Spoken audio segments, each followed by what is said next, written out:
আগের দিন আমি আপনাদের একটা জবা ফুল দেখিয়েছিলাম। এই ফুলটা খুব কমই ফোটে, আবার যখন ফোটে তখন কিন্তু পরপর প্রতিদিনই প্রায় ফুটতে থাকে। দেখুন গাছে বেশ কয়েকটা কুঁড়ি হয়েছে। এবার বেশ কিছুদিন এই গাছটা থেকে ফুল পাবো।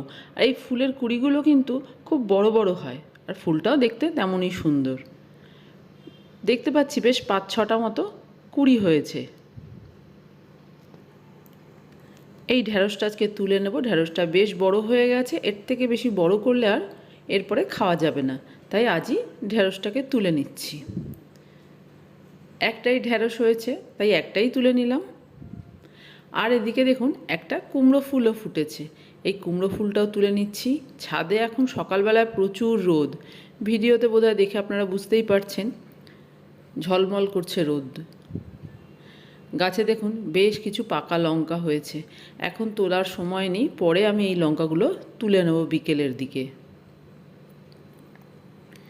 কিছুটা পেঁয়াজ পাতা নেব, আজ সকালের ব্রেকফাস্ট বানাবো তার মধ্যে দেওয়ার জন্য। বেশ কয়েকটা পাতা তুলে নিচ্ছি।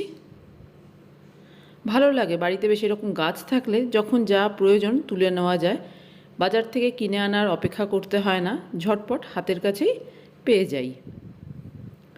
দেখুন কিছুটা পেঁয়াজ পাতা তুলে নিলাম।